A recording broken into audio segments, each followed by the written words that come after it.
મંગળા, એ મંગળા, મંગળા ઉઠ ને, મંગળા ઉઠ તો ખરી. થોડીક વાત કર. શું છે બા? મંગળા, તું સાચું કહેતી હતી. અત્યારથી ચાવી વહુને નહોતી આપવી જોઈએ. મંગળા, વહુના હાથમાં એક પોટલી હતી ને? હા બા. એમાં જરૂર ઘરેણા જ હશે. એના બાપ પાસે નાણાંની ક્યાં કમી છે? થોડી ને થોડી કઈ એમને મોકલી દીધી હશે. ચાલ જોઈએ તો ખરા. હા,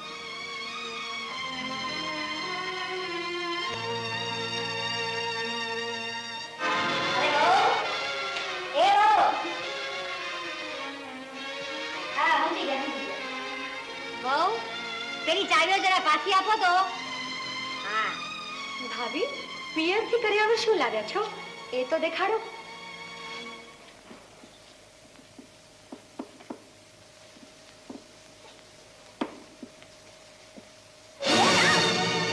અરે સત્યાનાશ જાય તારું. આ કરિયાવરમાં લાવી છો તો આની જોડે શું મારે મારું માથું ફોડવું? આ આડોશી પાડોશીને મોઢું શું બતાડીશ? એ મારે એક જ છોકરો છે, કાઈ 25-50 નથી, સમજીને? અરે રે, ધાર્યું તું ઘરમાં લક્ષ્મી આવશે તો આવી આ વાઘરો. બા, એમાં ભાભીનું શું વાત છે? જે બાપે દીધું એ લઈ આવી. શું છે બા? એ છે તારું માથું.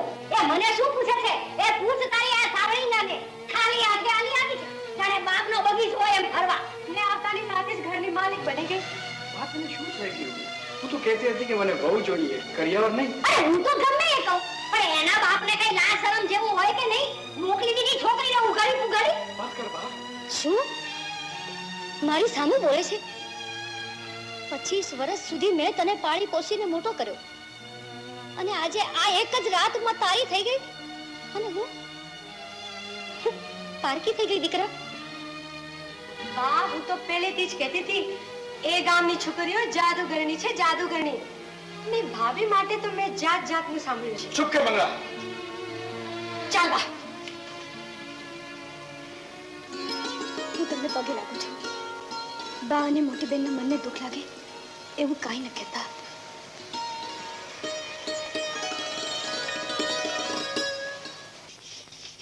અરે જમકુ, જો કાલથી તું કામે નહીં આવતી હો. આ અમારા ઘરમાં વહુ આવી છે ને, એ કરિયાવરમાં ઘણા બધા દાસ દાસીઓ લઈ આવી છે, એટલે કાલથી તારી રજા, સમજી ગઈ ને? હો.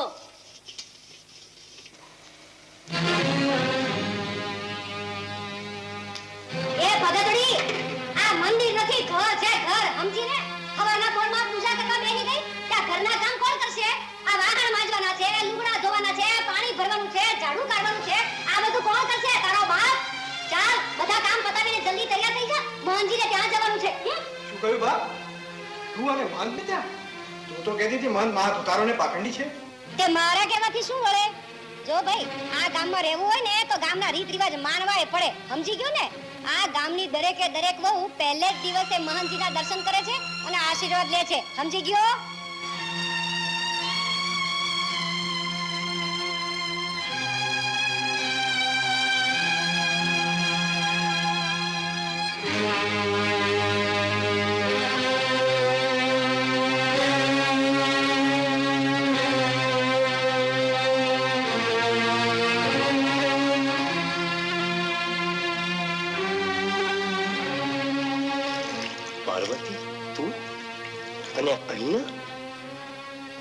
ક્ષમા કરો મહંતજી, આટલા વર્ષ તો મારી બુદ્ધિ બેર મારી ગઈ હતી. કાલે રાત્રે જ મને સદબુદ્ધિ મળી છે, એટલે તો હું આપની ક્ષમા માંગવા આવી છું. સાથે વહુને લાવી છું, આપ એને આશીર્વાદ આપો. આ તો વૈદ્ય વિદ્યાધરની પુત્રી છે ને? હા મહંતજી. તો કરિયાવર સારો એવો કર્યો હશે.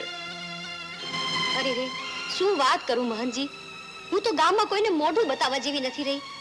કરિયાવરના નામ ઉપર માત્ર એક શિવલિંગ લાવી છે. શિવલિંગ?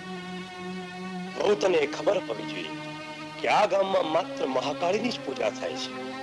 મહાકાળી પણ માં પાર્વતીનો જ અવતાર છે મહંતજી.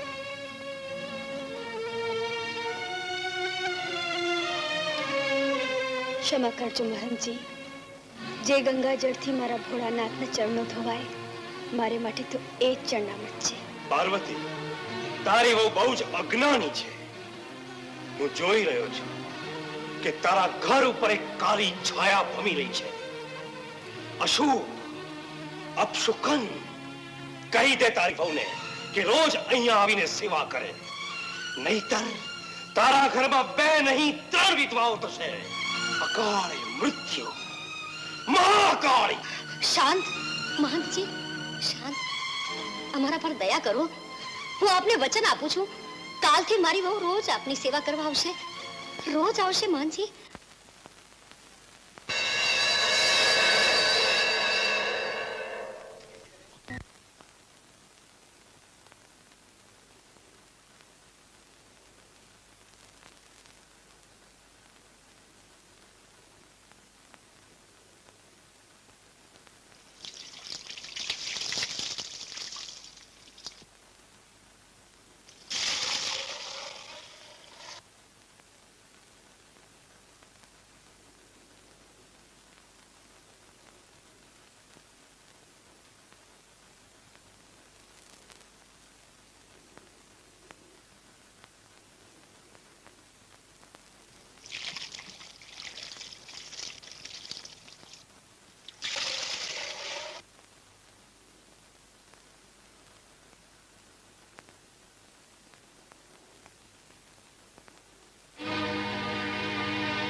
હે શંકર,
મહંતજી પાસે ગઈ હતી.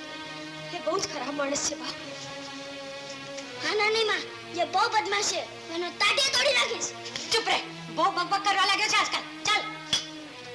બહુ, તમને આ ઘરમાં આવ્યા ને આજે બીજો દિવસ થયો છે. જ્યારે મને આ ઘરમાં અને આ ગામમાં આવ્યા ને 40 વર્ષ થઈ ગયા છે. મેં તો મહંતજી માટે કોઈ દી કાંઈ સાંભળ્યું નથી. એ તો બહુ આપણે જેવા હોઈએ ને એવી આખી દુનિયા દેખાય. હે ભગવાન, આ કપાજે અત્યારથી પોતાની જાત દેખાડવાનું શરૂ કર્યું. આગળ કોણ જાણે શું થશે. બા, એવું ન બોલો. મેં એવું કાંઈ નથી કર્યું. અરે મૂંગી મત. વધારે બડબડ કરવાની જરાય જરૂર નથી, સમજી ને?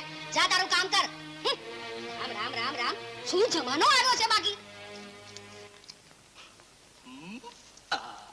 જાઓ ભાઈ. હથેલીમાં ચોખા રાંધું રે, જંતરી મંતરી બાંધુરી. ભુવાજી, બોલો કન્યા. ભુવાજી, તમે વીછીનું ઝેર ઉતારો છો?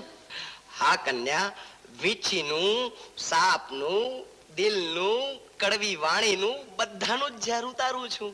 ભુવાજી, વીછીનું ઝેર ઉતારવાનું શું લ્યો છો? ફક્ત 5 શેર અનાજ. અને વીછીનું ઝેર ના ઉતારવાનું શું લ્યો છો? અને ન ઉતારવાનું, અને વીછીનું ઝેર ન ઉતારવાનું 10 શેર અનાજ. તો ભલે હું જાઉં છું. કન્યા, આ પણ લેતી જા.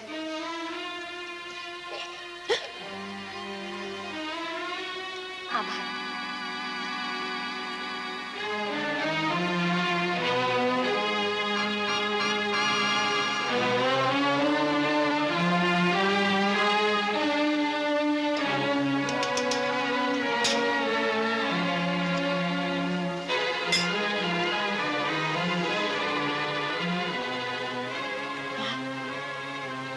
એ બા, હું છે પણ રાતે તો હુવા દે. સાંભળ તો ખરી. શું છે? મેં આજે ભાભીના પૂજા કલશમાં વીછી મૂકી દીધો છે. ખરેખર? અત્યારે છાની મને હુઈ જા, સવારે ઉઠીને તમાશો જોઈશું.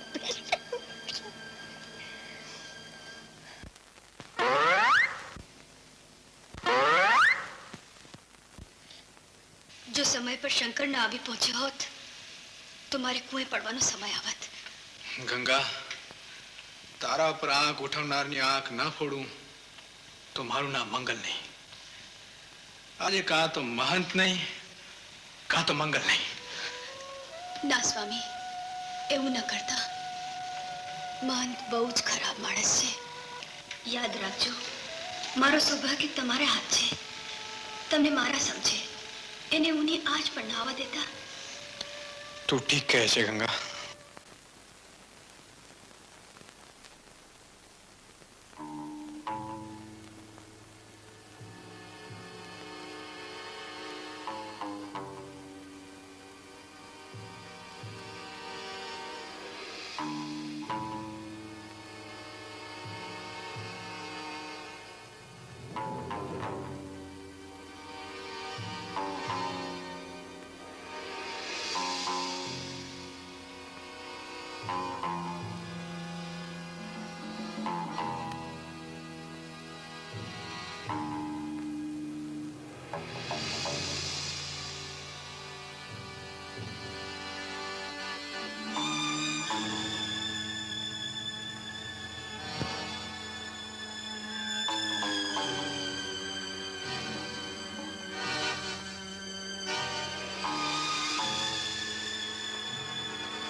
એ બા, ઉઠ ને.